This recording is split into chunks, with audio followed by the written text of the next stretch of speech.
The following content is provided under a Creative Commons license. Your support will help MIT OpenCourseware continue to offer high-quality educational resources for free. To make a donation or view additional materials from hundreds of MIT courses, visit MIT OpenCourseware at ocw.mit.edu. So my talk is going to be mostly about faces. In many ways I'm going to connect to what Jim DiCarlo was talking about today and what Nancy talked about today. I just thought, preparing for this, that I should say a few things about primates and intelligence and like how face recognition might be connected both to the species we're studying and to the overall question of intelligence. And I thought the most appropriate thing to do this at MBL would be to start with this kind of creature. So you might have seen the paper in Nature that came out last week that the genome of the octopus was sequenced. There was really heralded in the public press as finally proving their intelligence. The argument is that there are 33,000 genes, 10,000 more than humans. That's of course not a very strong argument. There are plants that have 45,000 genes, so that really doesn't tell you very much about intelligence. But amongst those genes that were found were lots of genes that are important for development of the brain. And there's very high heterogeneity in certain gene families that are controlling the development of the nervous system. So it's one example of how we're better understanding the intelligence of other creatures in neural terms, even in creatures like the octopus, which is very difficult to study.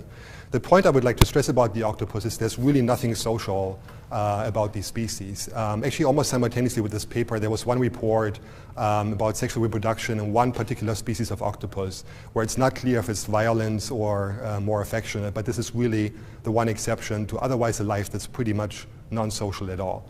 So in the octopus, you have like the egg stage and then this larva, which are hatching very early on. There's no like interaction with mom or anything like this. They go to the surface of the ocean and they start feeding and try to grow as fast as they can because only a few of them are going to survive. Then reproduction is a very scary enterprise. In many octopus, the male has to be careful not to be eaten by the female in the process. When it's successful, then actually the male stops eating. He's going to die even before most of the youngsters are going to hatch. And all that mom is going to do is basically to make sure that fresh water is going to be delivered to the eggs. And that's it in terms of like social life. So you can be very intelligent like an octopus and who knows, Gabriel just mentioned extraterrestrial life, maybe other species out there might also not be that social. And so there doesn't necessarily have to be a connection between sociality and intelligence. Second thing is you can be like very social and get like a warm, fuzzy feeling of being with others, and you get lots of protection being in the group. But following your instincts in this way doesn't necessarily make you very smart. So I don't want to argue against the connection between sociality, intelligence in the form of social intelligence, but we have to be careful there's no necessary connection between those. However, for primates, there is this idea, the social intelligence hypothesis, that really what made primates so intelligent is their sociality. And so let's consider a little bit what the arguments are. It was most strongly put forward by Nick Humphrey in 1976, but there are several precursors to this idea. So who are these primates? The primates are a small group of mammals with about 400 plus species. They're very diverse. You can have very small primates, just like 30 grams, all the way to 200 kilogram animals. They evolved starting like 65, 85 million years ago. There was this mass extinction, and so you have this high diversity within the mammals starting from this point on. So they have certain things in common, obviously, with other mammals, but they're also very special in many ways. All of the primate species are social. None of them is eusocial, but they're all social. They develop very slowly, so it's really very different from the octopus. A lot of investment is made into the offspring. There are not very many offspring. And the lifespan of these animals is pretty long. The octopus lifespan is like 3 to 5 years. They're very visual rather than other mammals, which are very olfactory oriented. They have binocular vision, many have color vision. So vision is very important for primates. And they have, on average, larger brains than other mammals have. So our understanding of the anatomy of primates and what makes this special is actually very rudimentary, but there are a few points that should be of interest. So if you look at mammalian brains, obviously they're very, very complex mammalian brains that are not primate ones, and the main factor really is body mass. So the bigger an animal is, this is allometric plot of body weight versus brain weight, and you can see there's a log-log relationship between the two. That's something that you find all over the animal kingdom. But if you compare primates to other non-primate mammals, you can see that there is a larger increase with body mass of brain mass. And also if you count the number of neurons, the number of brain neurons is increasing more steeply with body mass than it is in other mammals. This is obviously a very crude measurement. There are others. If you look for brains roughly the same weight, you can again see like in primates you have many more neurons than in non-primates, just by these two examples here. So there seems to be something different in the organization. There are other measures you can look at. So for example, the neuron size is increasing with brain size in rodents. So like a larger brain in rodents is not necessarily one that has many more neurons, but these neurons are just getting bigger. In primates, this is really not so much the case. So the size of the neuron pretty much stays constant even if you increase the size of the brain. Or how much white matter do you actually need per neuron to connect other brain regions? In rodents, apparently the fiber caliber is increasing with brain size. So again, your brain might grow just because the anatomy of the basic element requires that you will need more space. But in primates, that's not the case. If you get more white brain matter, that's likely because the connectivity is more complex. Primate brains also fold faster with increasing size in rodent neurons. So these are all just like very coarse indications that maybe there's something special about the primate brain compared to other mammalian brains. So further along the anatomy, so I mentioned that primates have forward-facing eyes. They can do binocular vision, they have color vision. They have skulls with a large cranium. That's something that makes them special from other mammals. They're also special in other ways that are important. If you think about embodied cognition, you don't have to buy into all these points, but obviously if you have a hand as complex as ours, which you share with many primate species, there are lots of things you can do, and that requires you to be able to control it, and this gives you a power to interact with the environment that other animals might not have. So the shoulder is more mobile. There's an opposable thumb in many species. And then in the face, there are changes that you might already have seen here. So if you go sort of up to the more complex animals, the snout region is becoming increasingly reduced. And I'll tell you later like why this might be important. So these are anatomical specialization in primates. Sociality is very important as well. And so there are four main organizational principles of sociality in primates. The dominating one is the second one here. It's called a male transfer system. So it's a polygynous, multi-male organization. And this is very important for the social life of primates because what it means is that the social behavior has to be complex. So there can be cooperation like grooming, defense, and hunting, which all the animals of a troop might engage in. But at the same time, there's competition for food, mates, dominance, hierarchies.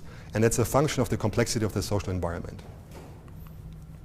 So primate social life was beautifully described by Dorothy Cheney and Robert Seifert in this wonderful book, Baboon Metaphysics. I'm just going to quote from that. So they studied baboon monkeys in the wild. And here's what they have to say about this. So the domain of expertise for baboons, and indeed for all monkeys and apes, is social life. Most baboons live in multi-male, multi-female groups that typically include 8 or 9 matrilineal families, which means that the females, they stay in the group and they found families, and they're going to stay constant over a long period of time.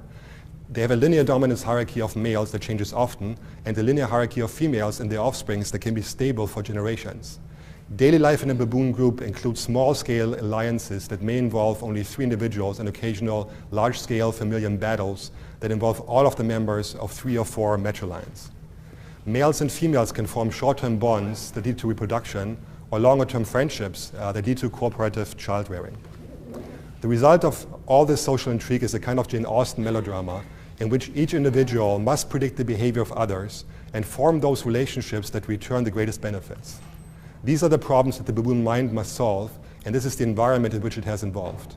Most of the problems facing baboons can be expressed in 2 words: other baboons.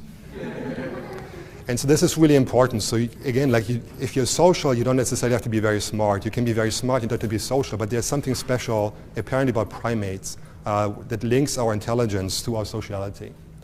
So again, so the social intelligence hypothesis, what works in its favor is that the primates have large brains. And primates, apparently group size is correlated with brain size across different species and not the home range size. This is an alternative hypothesis, is that maybe you have to forage in more complex and complex environments. And so like a similar proxy for the complexity of your social life and your physical life predicts there's a better correlation of brain size with the social life than physical life. The complexity of an individual's social relationships increases exponentially with group size, and the groups are not small. And we're going to get back to this point a little bit. Baboons and other primates know their peers' dominance rank in social relations. Everything that I mentioned in the previous slide is good evidence from behavioral work that actually primates know something about it. This social knowledge contrasts with surprising cases of ignorance outside of the social domain, even when it's something as important as a predator. So Cheney and Seifert, they also studied vervet monkeys, and what they observed is that vervet monkeys, one of the main predators to them is a python. And the python, if it crawls in the sand, it leaves behind a trail. And there's absolutely no indication that the vervet monkeys make the connection between these trails and the presence of a python, which is really striking. You would imagine this is like the first thing that they would have to learn. So there are cases where they actually follow the trail into the bush and then they're very surprised to find a python there. Another example is our leopards. So in the environment, leopards are of course predators who also feed on the vervet monkeys. Leopards have a way of putting the carcasses of animals they hunted down into the trees to protect them from larger predators like lions. So the presence of a carcass would actually indicate to you that likely there's a leopard around. And again, the vervet monkeys, they don't make that connection. So if there's a carcass there, they're not particularly scared about it. It doesn't mean that they're ignorant. So they're even following alarm calls from other species as to whether an eagle is approaching or if cattle is approaching. So it's not that they're generally dumb in this way, but there's really this very big contrast about like all the details that they know about the social world and the oblivions that they can express for non-social factors. Then we have specializations. We're going to talk about this in the brain for processing social stimuli. And then there's actually evidence that females who have better social abilities, that they are less stressed and they have better reproductive success. And so, so this all works to say that if you are socially smart in a baboon environment or in the environment of many primate species, you actually have better success reproducing. Therefore, there's a good argument to be made that your social intelligence will therefore go to the next generation. This is like how social intelligence might improve. I think there's one important point that's oftentimes not made, and that's if you become smarter and smarter interacting with your physical environment does not change very much. But if you are interacting with the social environment, you're getting smarter and smarter interacting with the social environment, the elements in your social environment that you're interacting with are also getting smarter and smarter. So you're actually setting forth an arms race where you're not only improving your situation by getting smarter, but you have to get smarter in order to keep pace with the others who are outsmarting you. And so you can see like how there could be a connection between sociality and intelligence, that really this arms race does not occur for physical interactions, but for social interactions.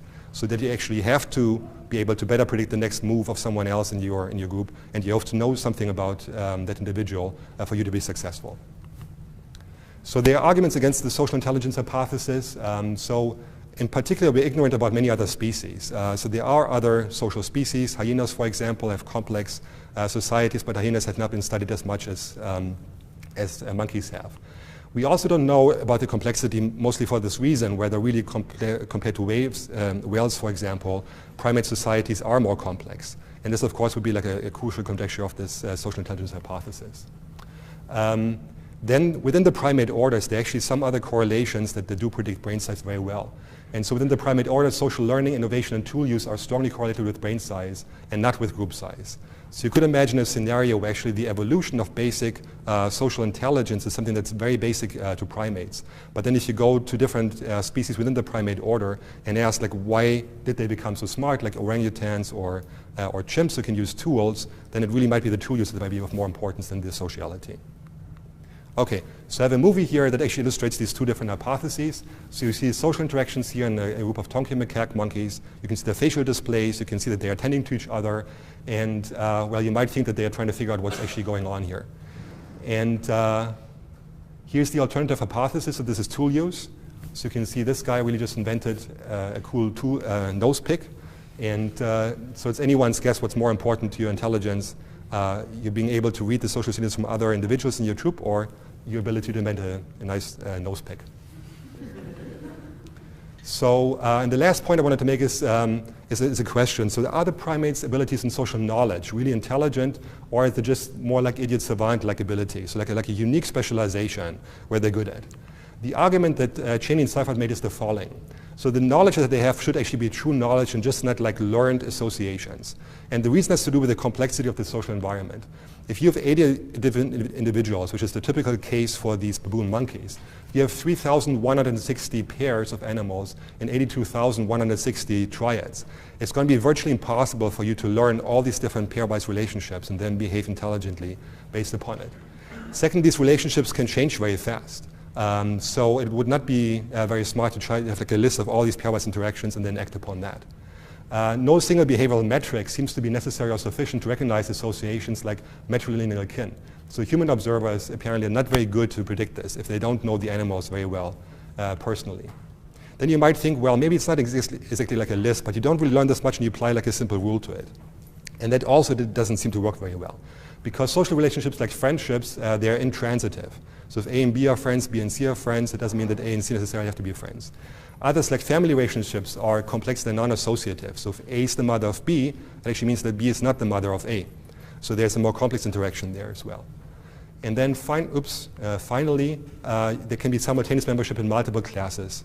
And again, for you to be able to keep track of this, you better have a cognitive model of what's going on rather than just like a list of associations that you learned. It's very difficult in experiments actually to prove it's not association, but I think these are very good arguments to consider that actually these primates have active knowledge of their social environment. So there's one example for this where you can actually make the point very nicely, and this is the story of Ala. So Ala is a baboon monkey, and she was actually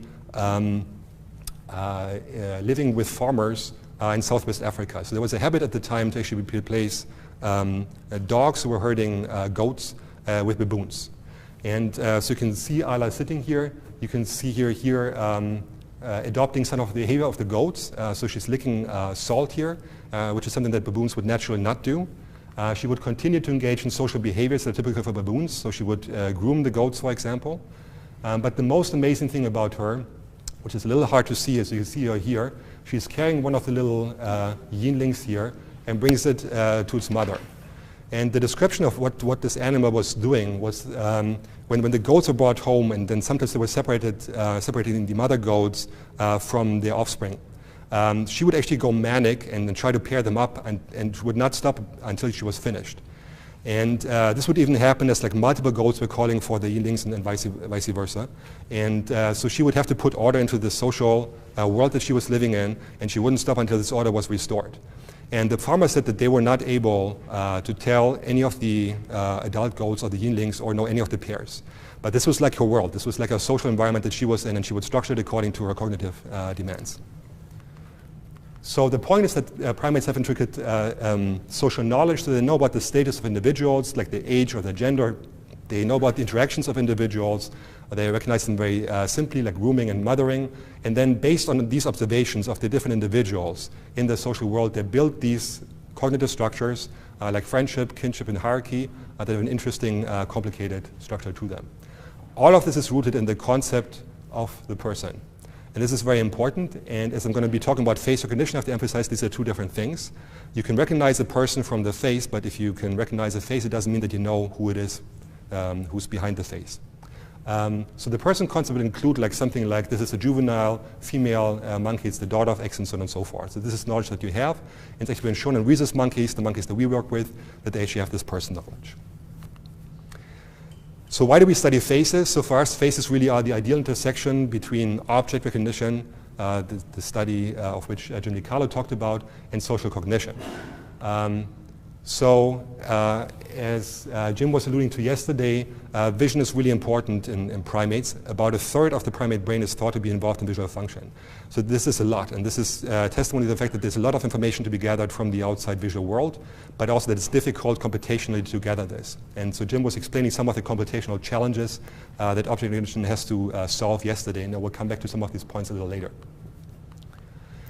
So what is an object? So Jim was saying that it's the basic unit of cognition, and just very quickly, what it actually is, it's more than a collection of features. So the Gestalt rules of perception actually emphasize this. So if you have proximity of elements, you group them together. If these elements share similarity, you group them together to larger entities. If there's good continuation, you group these local elements together into lines. If there's common fate, you group them again together to larger entities. And something similar is true for faces. If you have different face parts, then the wrong organization, but now you put them together correctly, you can suddenly recognize a face. So there's a larger scale organization to an object that goes beyond just being a collection of features. And maybe something similar is going on for higher order cognition that I'm sure other people are going to talk about, understanding of physical interactions. We're inferring causality from just a sequence of events, or social interactions like in Heider Zimmer movies, where you are telling yourself like a complex social story unfold, even when there's just like simple geometric shapes moving around. So this creation of like higher order representations, I think, is essential for object recognition. It's a constructive process that the brain imposes on the piecemeal information it gets from the eyes. It's just a collection of features. It's kind of the basis of symbolic representations. It can create meaning, especially if you think about the face. If it's the face of someone you know, that's very meaningful. And it makes information actionable. And these are really, I think, the important links between object recognition and social cognition, and faces are smack in the middle of this. Okay, so I already showed this movie to you, so again, I emphasize the social communication that's taking place here. You can see the facial displays here, so the older male who's chasing the younger animal is making these facial displays. By the way, most of you will never have seen a Tonkean macaque, and still you kind of understand what's going on there, right? And this is something very special, again, that you don't have in all animals, these facial displays. And Charles Darwin was actually, again, one of the first people to notice it in 1872, is that you use your face to express your emotional state. Otherwise, your emotions are private to you, but you use body language and then facial language to actually express your emotions. And oftentimes you do it even if you don't want to. It just happens automatically. And that's not possible in all animals. So if you are a fish or a frog, there are lots of really cool things you can do. You know, you can sit on a front porch and enjoy the day. So lots of things that you can have in common with primates. But facial communication really requires something more that's very mammalian specific. In mammals, you actually have in the face musculature that is not attaching from bone to bone, but it's now attaching to the skin. And so if you look at these two rats here where the whiskers, I hope you can see it here in the end, are labeled, you can see they're actively exploring each other's faces in a somatosensory fashion. That's possible because they can move their whiskers because of this musculature. And that's a specialization that's becoming more and more refined in primates. So in rhesus monkeys and chimps and humans, we have 23 different facial muscles. They're becoming more and more flexible. I mentioned before that the snout region is increasingly reduced in primates. So you have some simpler primates where there's still a strong snout, which is limiting the ability of the face to move. But the more complex the primate is getting, the more and more flexible these muscles become, and the more expressive the faces become. So the face is now becomes richer and richer with social signals that you can read out. And in rhesus monkeys, which are shown here, you have a fixed set of facial expressions that, again, for a system that can analyze these, is very important information about the emotional state of another animal. Primates are also very interested in faces. I very much like to show this movie, which is showing a 3-day-old macaque monkey. And I'll tell you what the point of the study is. So you can see that he's attending very closely to the face of the experimenter. Of course, if there were bananas, you might think it would also be oriented. It doesn't prove that there is this specialization for faces that Nancy was alluding to before, but it's at least intuitive. The second thing why I like to show this movie is exactly what happened right now. It's like you're all getting really excited about this absolutely adorable little critter, right? And I've seen this movie now like hundreds of times, and it's still like this. It's still like very emotionally charged. So here's the third reason. The experiment is making some facial movements here. You can see he's getting really excited about it, he's getting very active, and now he's reproducing these facial movements as best as he can. There's a specific facial interaction that's happening in human babies, I think, for 3 months. It's happening in these rhesus monkeys for 2 weeks. And you can see that there's an intricate connection between what they're perceiving and what they're acting on in an automatic fashion. But this emotional part, I think, is really important. You know, there's not, it's just emphasizing the point that you can't control these things. Faces really get very deep into your emotional and social brain automatically. And so one of the lines of research in my lab is actually to try and figure out the circuits that make that possible, and then to use this to get an inroad into the social brain function beyond face perception. Okay, so amongst the signals that faces are sending, so you can recognize Charles Darwin, so it's identity you're getting, there's social communication, there's emotional responses, and there's also gaze following, so the direction that the eyes are looking to, we are following automatically. We can control this later, but there's initial automatic response. Here's one very nice illustration from a British TV show. You have people wearing these glasses, and actually it's like a large background to where people are wearing these glasses, where their eyes drawn on these glasses that are going to one direction. And so you know that these are not real eyes, but what's happening is your attention is drawn constantly to this upper right region, and it's getting annoying over time because you know that there's nothing there. You know that they're not really paying attention there. But automatically your attention is drawn there, and then you're going back again, and your attention is going out there again. And so this is another signal that comes from the face that gets deep into your attentional control system. Okay, so social perception, well, can start with faces, but faces are the most important visual source of social information. We get gender and age, personal identity, even things like perceived trustworthiness or attractiveness from just a very brief look at the face. And then these dynamical signals like mood and over-direction of attention that we also get from the face. So how does this all work? So Jim was already explaining some of the challenges of object recognition to you. And so here are some of the challenges. So first of all, you have a social scene like this one here. Lighting conditions can sometimes be non-optimal. So the first thing for you to analyze these facial signals which are in the scene is to localize where the faces are. And I'm going to tell you a little bit about what we understand about the neural mechanisms of that. Then once you know where the faces are, you actually want to analyze them further. You want to know like who these individuals are. And I just realized that the images that I had from this, which are of course also taken from The Godfather, might not be the best, but where's the other picture of this individual here in this display of these 5 faces? Upper right.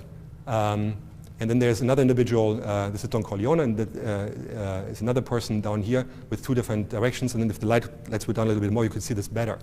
The cool thing is that we have a way of relating these 2 pictures to each other, knowing that they're from the same person. Even though physically on a pixel by pixel basis, these 2 actually are much more similar to each other. And so we'd like to figure out like how the brain is doing that, achieving object recognition, in this case face recognition, in a manner that's invariant to transformations that are not intrinsic to the object. This is just a reminder that face recognition actually is very difficult. So this is, of course, just made up from Curb Your Enthusiasm, but there's a condition that many of you will have heard about, prosopagnosia, and to a prosopagnosic person who's face blind, the social world might look like this. So a prosopagnosic has great difficulty telling one individual from another. This is at least the most typical condition, and you can imagine that your social life would be really difficult and your enthusiasm about socially interacting would really be curbed if like all the individuals looked like this and look all the same. So there must be something about this, the neural mechanisms that's very precise. So what's the neural basis of face recognition? So the story really starts with Charles Gross many years back in the late 60s, early 70s. He was recording from an inferior temporal cortex. He was showing pictures of monkey faces, other social stimuli like the monkey hand. He would scramble the face and then look at the responses of cells. And he was the first to find a face-selective neuron. Here's one. So these vertical lines are the action potentials the cell is firing. This is the period of time this face was shown. And this is the period of time the control object, the hand, was shown. And you can see the cells responding selectively to the face and not to the hand. So this was a very nice finding. Actually, it took him some time to convince himself that he could publish it because he thought people would not believe it. It's a recording of an anesthetized animal. But luckily, he did publish it many, many years later. And so this is the first evidence that there is a specialization in the brain for faces. He found many other cells that liked other things than faces. And in fact, people thought that they were intermingled with other objects. So this was the view. This is a side view of the macaque brain. This is the superior temporal sulcus, the one big sulcus in the monkey brain. And all these symbols here indicating positions where people found face-selective neurons. So the thought was they intermingled with object recognition hardware. It's basically the view that there is a big IT cortex where everything in object recognition can happen. And yes, of course, you would have some cells that are face-selective. You would have other cells that are non-face-selective. And the mixture and the complex pattern of activity really is what gives you the identity of the object. Then Nancy used fMRI to discover face-selective areas. So first diffusive from face areas. We now know of multiple face areas that she was talking about before. So here are different slices to this. And the thought from these images really was that no, that there may be within this large expanse of object recognition hardware, there might be very specialized regions that are really there selectively to process faces. And so here's the FFA. And so the question you would ask is, is this really a region that's devoted to face processing and face processing only? So are these regions really face processing modules? Are they devoted to face processing? Or is it just the tip of the iceberg based on your statistical analysis that this region just looks a little bit more face selective than the neighboring regions? And second, do monkeys also have these localized face areas like humans? And you got the answer already, yes, they do. And then what is the distribution of face cells within these regions versus outside? So this is really the research agenda that Doris Sau and I engaged on many years ago.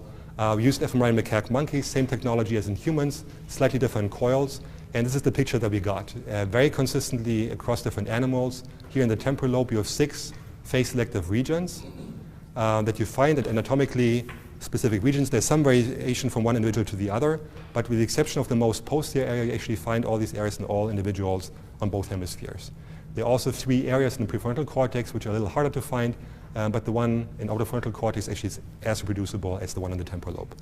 So yes, they are. Monkeys have localized face areas like humans, and as Nancy was alluding to, we actually have quite a bit of evidence by now that these systems might be homologous. Very, very difficult to prove that they're homologous, but all the evidence we have so far is really pointing in this direction. Okay, so how face selective are these face patches? And what Doris and I did was to lower recording electrodes into these face areas and record from cells inside these fMRI identified areas. And I'm going to show to you a movie of one of the first cells we recorded from one of these regions. So it's actually a video we took from a control monitor. So it shows the same thing the monkey shows. The quality is not great because it's an actual video camera we took to take this image. In addition to what the animal saw, you will also see this black square, which is indicating where the animal looked on the screen, but the animal did not see this. And you're going to hear clicks if everything works fine when an action potential is fired. Anyway, here's the quantification. So we had 96 different stimuli in this image set, 16 phases and 80 non-phase stimuli. This is the average response, which is normalized between -1 and 1. And you can see that the biggest response of this particular cell actually occurs to the 16 phases and not to any of the control objects. You can see, though, that there are some stimuli here in the gadget category, for example, that are eliciting responses that are quite respectable relative to the phases, but really the biggest responses occur to the phases. So then we went on and we color-coded this, so you have a response vector of the cell, where red is now symbolizing response enhancement and blue is symbolizing response suppression below baseline. And the advantage of using this format is that you can now stack all the response vectors you get from all the cells you're recording day after day after day from this one phase area, and you get a population response matrix. And the way that this works is like cell numbers organized here from top to bottom, picture number from left to right. And you can see very quickly that most of the cells here are either selectively enhanced or selectively suppressed by phases. There's a small group here in between, something like 10% of the cells, where it's not so clear what they are doing. But if you do the population average, you can see much bigger responses to all the phases than to the non-phase objects. If you look more closely what these pictures are that are eliciting these intermediate responses, these are like clock faces, apples, pairs. So they are things that have physical properties in common with phases. So you can kind of fool the system to give like a partial response. And this is one clue to what this area might be doing. It should be doing like a visual analysis of the incoming stimuli to try and figure out if these are phases or not. So these are cells in the middle phase patches. I was actually going over this pretty fast, but I'm going to use this nomenclature quite a bit. So let's wind back. We have one posterior area here, 2 middle phase areas here, the middle phase patches, and then 3 anterior ones. I'm mostly going to talk about this one here, AL, and this one here, AM, in addition to the middle phase patches.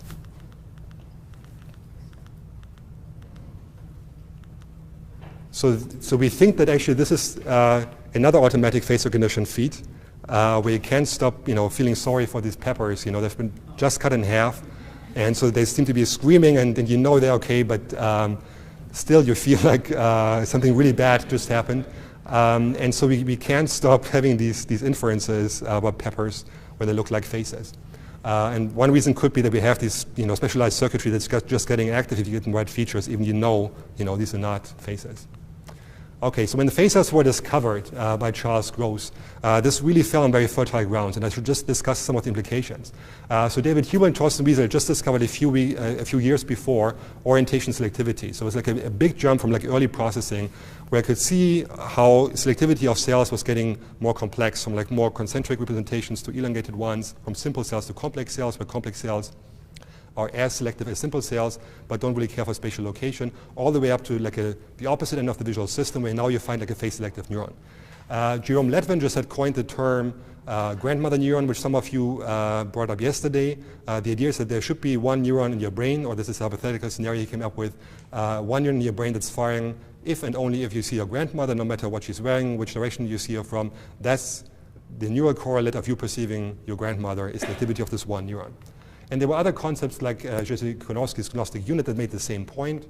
Then Horst Barlow came up with this idea, maybe it's not like one cell, but like multiple cells, but you have a sparse representation of sort of pontifical cells, a few of them at the top of a processing hierarchy, and that's actually how we represent phases. And then of course there's the opposite view of Donald Hebb, talked about cell assemblies and says, no, things are there in like large ensembles of cells, or Carl Lashley talked about mass action, and actually we're completely against functional specialization.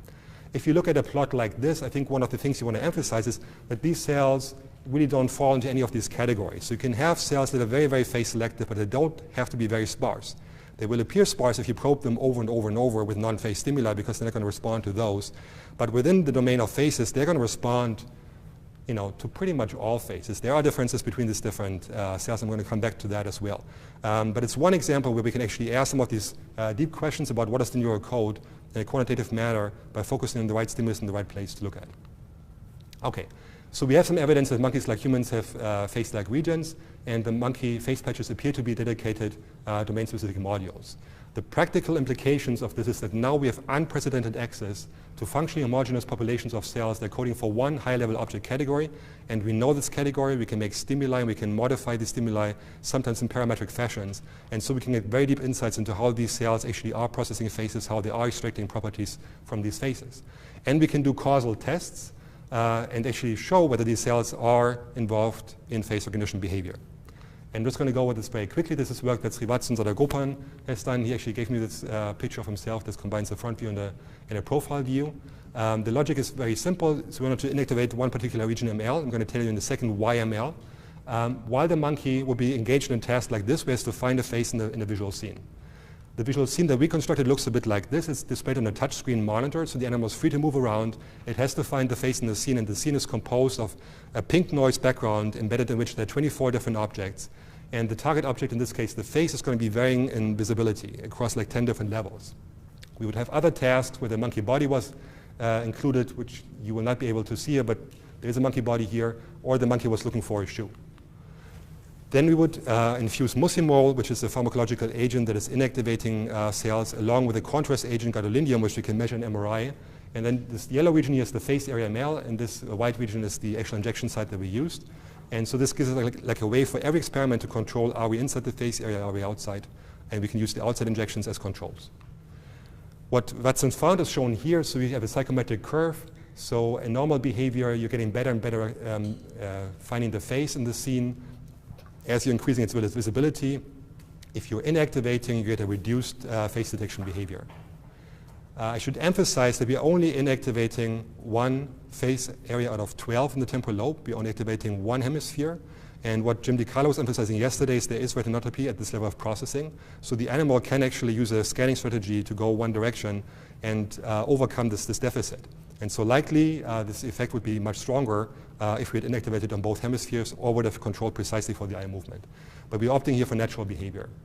And the controls for bodies and shoes are, there's no effect there. We went to lots of controls, went back to the next day to the behavior. We did injections outside, as I mentioned. It's very specific for inactivation inside the face area, that the most basic of face recognition abilities, face detection, is impaired. And so there's a way you might visualize it. So one way to explain this behavior would be that the visibility of a face like this would actually, with inactivation, look something like this, where it's going to be harder to detect. The second way we can take advantage of this is that we have now access to the individual cells. We can actually ask more precise questions about how they're processing phases. And actually this inactivation study was motivated by earlier work we had done on selectivity of these cells for features that should be relevant for phase detection. This is work that Shai Ohayon did when he was a grad student with Doris. He's actually now a postdoc with Jim. And again, the question is, how can you detect phases even when the lighting conditions are very difficult? There's beautiful work from Pawan Sinha that's emphasizing that coarse contrast relationships in the face are very good heuristics to do that. The reason is that the 3D structure of our face stays the same even when the lighting conditions are changing. And so no matter where the light is shining from, typically the eye regions, because they're receded relative to nose and forehead, are darker than nose and forehead. And so he found that in human psychophysics, you have like 12 heuristics like this, so forehead brighter than left eye, forehead brighter than right eye, nose brighter than mouth, and so on and so forth. 12 of these characteristics that actually together can allow you to detect a face. And in fact, your face detector on your cell phone is using a very similar strategy as well, trying to find like coarse contrast relationships in the scene. So what Shai did was he started with a real face. He would parse it into 11 parts, and then randomly assign 11 different luminance values to these 11 different parts, and change this rapidly. And then the analysis would look like this. So no matter what the overall pattern looks like, he's going to look for a particular contrast relationship for the forehead versus the left eye. And he's going to ask, is the neuron responding differently in these conditions where the forehead is brighter than the left eye versus in these conditions where the left eye is brighter than the left forehead? And you can do this for all pairs of combinations of 11 different parts. And we can, in these 55 different combinations, we can mark by arrows the prediction from human psychophysics. So human psychophysics told us 12 of these contrast pairs are going to be important. It also told us what the polarity was that was going to be important for detecting a face. Again, forehead brighter than eye, or eye brighter than forehead. Okay, and this is what we actually found. So what this shows is a population diagram of all the cells that Shai found, and it was half of the cells that he recorded from, that showed some selectivity to some of these contrast features and to some of these contrast polarities. What's plotted here upwards is for one contrast polarity, and one particular contrast pair, the number of cells he found that were selective. And as you go through the entire diagram, you see that there are only very few examples of contrast pairs where actually different cells like different polarities. Like here, for example, you have more than 60, 70 cells that all like one polarity and not a single one that likes the opposite polarity. And this is true for all these polarities. So it's a very consistent pattern. Second, we can explain all the human psychophysics preferences here. Not only that, these are important dimensions for these cells, but in all these cases, the cells care for the exact same polarity that you would have predicted from human psychophysics.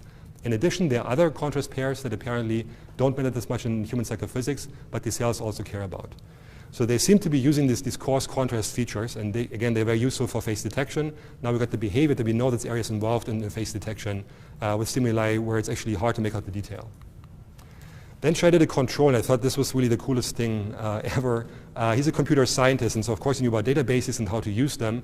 And he would say, okay, can we actually fool these cells into responding to non-phase stimuli that comply by the rules of this coarse contrast of phases? So here are some examples. This is just like a pattern where there are some dark regions when the human face eyes might be, and so on and so forth. This is like a pattern that only has like one of these 12 contrasts correct.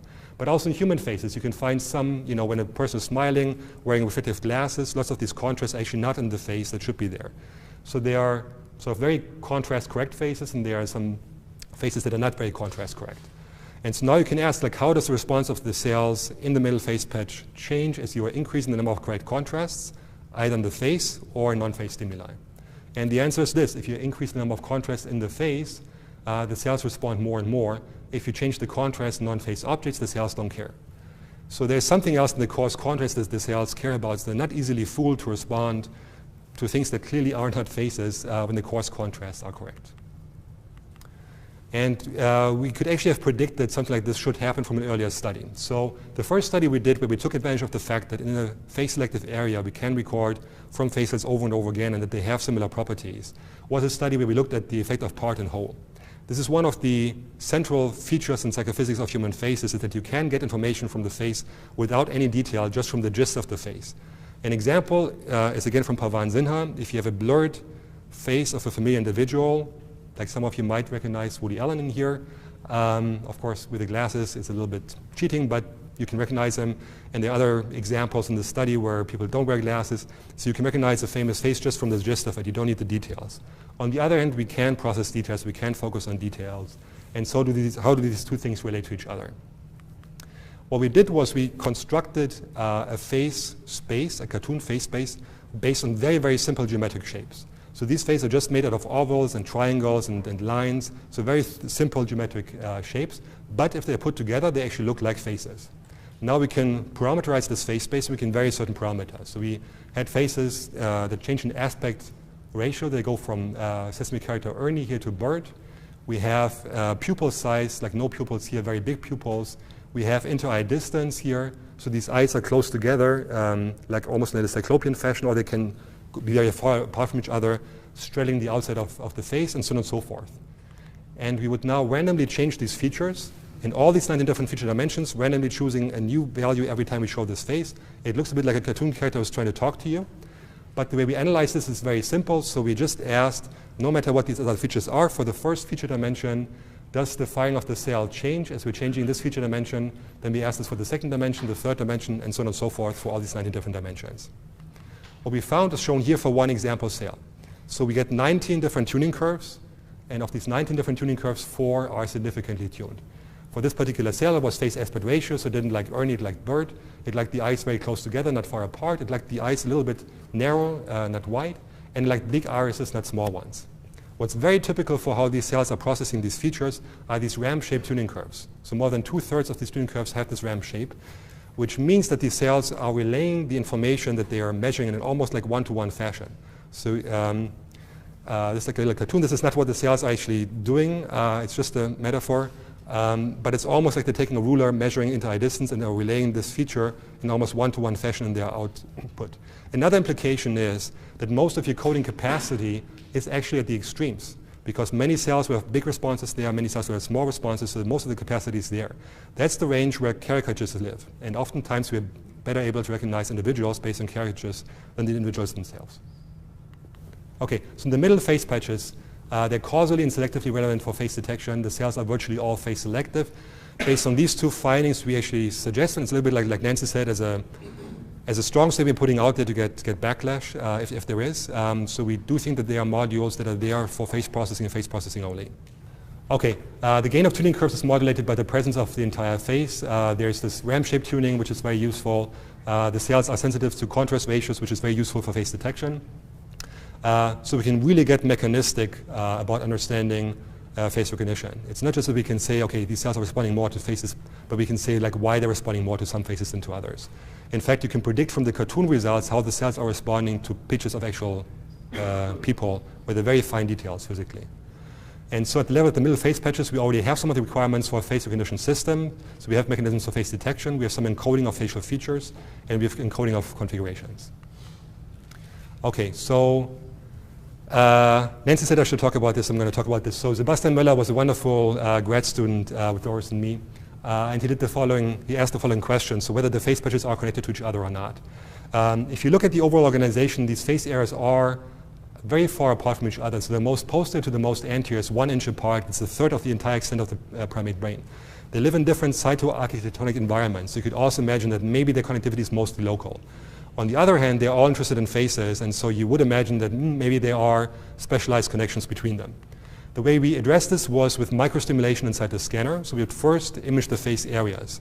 We would then lower an electrode to one of the face areas here. We would record from cells to make sure it's face selective. But then we would use this electrode to pass a current through inside the scanner. Passing a current through the electrode is going to activate cells. That in turn is going to change blood flow and oxygenation, so signals we can pick up in the scanner. And so, yes, if this worked, you should get a swath of activity around your stimulation site.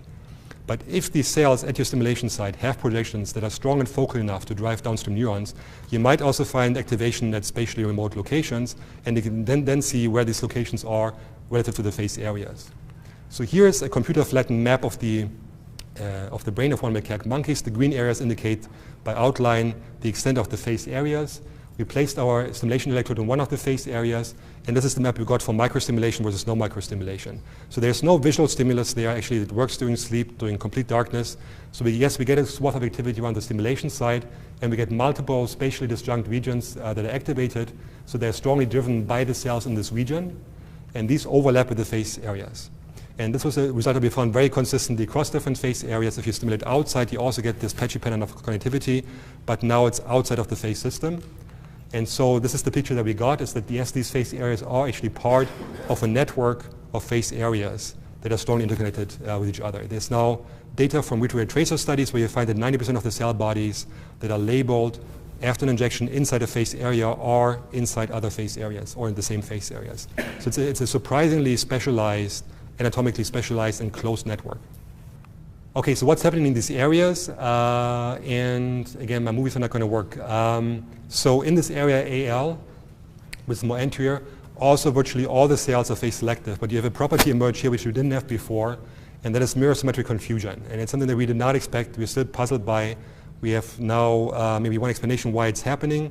But in this area, you have cells that like a profile view, and if they like one profile view, they also like the opposite profile view. In this region here, MEF, I mentioned initially that some of the cells did not really seem to be face selective. It's a small percentage, but actually these cells are selective for a facial profile. But if they like one profile right, they don't like left. If they like left, they don't like right. In AL, this is being confused. And then if you go to AM, you have cells that, some cells that respond to all faces. It doesn't matter where they are, it doesn't matter who they are, it doesn't matter how big they are. Then there are other cells that also don't care like where they are and where they are and how big they are, but they care exquisitely about identity. So they can be very, very finely tuned to identity, in particular to people that the animal's never seen in real life. So there seems to be a computation going on from here to here, where in Jim DiCarlo's conceptual framework, you could imagine that there's a manifold that's now becoming sort of flatter and more, giving you like a more explicit representation. And for some reason, creating this has to go through this mirror symmetry confusion. I just want to highlight, so Nancy touched upon the question whether face areas should do different computations from non-face areas. And actually, so my intuition about this was actually quite the opposite. So I thought they would likely do the same computation, or hopefully the same computation as outside areas, just in different material. And so why then are there face areas? Why don't you want to mix these cells? We have one study that's a little too complicated to explain here that gives some clues. But some computational work from Joel Leiber, who was a grad student with Tommy, actually gives some clues to that. So Joel and Tommy were thinking about invariance, and Tommy told me he's going to talk about this at some later point in the course. There are different kinds of transformations, easy ones and difficult ones. The easy ones are affine transformations, where you're just shifting something in space or in size, or you rotate it in plane. And so if you learn how to correct for this transformation for just like 3 dots of light, you can do it for any image that you can ever see. So this is relatively easy. But then there are the non-affine transformations that are actually changing the picture, and they are very difficult. So if you change your facial expression, for example, or if lighting conditions are changing, or if you're turning your head in depth, this is a non-affine transformation, so it's not predictable from just like 3 dots, and you can learn something there that could tell you how this picture would look like under this non-affine transformation. And one of the insights from Joel was that if you learn this non-affine transformation on a particular object category, let's say faces, you actually have learned nothing about another object category like cars. That's actually quite surprising to me, but there could be like a reason why you might want to have like all the cells that have to learn representations across one transformation, put them all in like one location. The second insight they had, and I think it's something that's still very surprising to me that it actually works so easily, is to give a computational account for the system that I just described to you in a qualitative terms. So we have here 3 levels of processing. So we have here like a front end where cells are useful for face detection. They're all very face selective. So you could think of this as like a 3-level processing hierarchy, where the level 1 is like a face filter that's just going to tell you is there a face or not. The top level, you want to do identification. I didn't show you the examples. Again, I hope without a connection to the monitor, I can show you the actual movies. You have some cells that are very, very finely selective for facial identity. And with pattern readout techniques, you can read out identity extremely reliably. If you now apply like a Hebbian learning rule, and maybe Tommy is going to explain this to you more, you actually get something pretty magic. So you do get invariance at level number 3, which is kind of what you wanted. It might not be surprised by, but as a byproduct, you are getting mirror symmetry at level 2. And that's something you didn't stick into the system, and it just happens, not like magic, but there's an explanation for why this happens, out of very general assumptions about the system.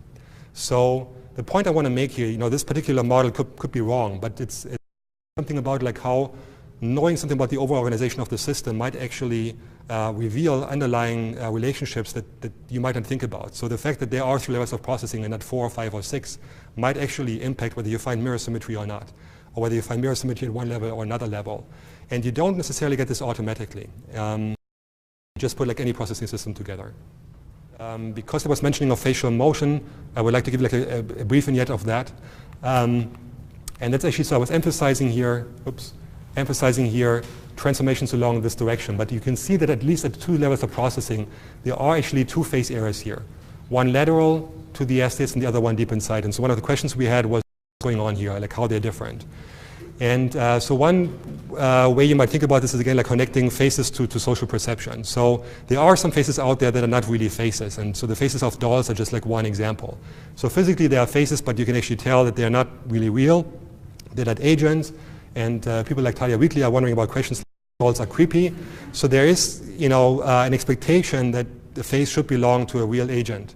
And there are different clues that can give it away. So if a face is on top of a body, more likely it's an agent than just like an artificial stimulus. If a face is moving, that's like another clue, it's an agent. And this will change fundamentally how you're interacting with it. Right? Your interaction with a doll is likely going to be very different than with a baby. And so again, like objects and their meaning are making them actionable in different ways. And we have to understand what the circuits are that actually make this possible. So one way to look at this again is to think about these facial displays. I showed the Tonkean macaques, and Clark Fisher was an MD PhD student in the lab, was actually addressing this question. And so he made movies like this one here. Luckily there's no sound, so we can actually play them. These are like movies of macaque monkeys. They're making facial movements of all different kinds, facial expressions. And we would then also have stills that are just changing from time to time. And we have controls of toys that the animals also know that are either moving or that are jumping every second from one state to the other. And we would ask, as we had in an earlier study, are these areas responding to this motion differently than to the static images? So here's what he found. So he had 6 different phase areas he was looking at. If you're looking at static form selectivity, we're just reproducing the way that the area was found, just with a different stimulus set. So all the 6 areas respond more to faces than to objects. If we now compare moving faces to static faces, all the areas are responding more to the moving faces than the static ones. Some quantitative differences, but overall the same pattern, more response to moving than static stimuli. If you now compare on the right-hand side the modulation by moving objects to static objects, you can see that also all the areas, or almost all, have a slight advantage of moving objects over static objects. There seems to be like a general motion sensitivity there. But if you do the interaction of shape and motion, you can see that all the areas are selectively more enhanced by phase motion than by non-phase motion. Okay, but they all look pretty similar. So now you can actually wonder, if you have a contrast like this, like moving versus still, there are a couple of things that are different. So is it really about motion, or is it just about the content? If you just show like a picture every 1 second, you can say, well, there's less content there, therefore you might have more adaptation, therefore less response across the board. Is it about update frequency, you know, like a fast update versus a slow update? So what Clark did was, and this is now playing, he was creating another stimulus. If you think about creepiness, it's actually like a little bit creepy. So it's like a scrambled version of a motion that's shown here. So it's the same frames of the movie, but just like randomly associated with each other. So if anything, now the motion energy in this thing is higher than in this one here. And we can look now for the contrast of those two and also the contrast of those two here. And now what he finds is actually something where the phase areas are qualitatively different. He finds 2 phase areas here, which are responding more to the natural motion than the scrambled motion, and 3 phase areas that are responding more to the scrambled motion than the natural motion.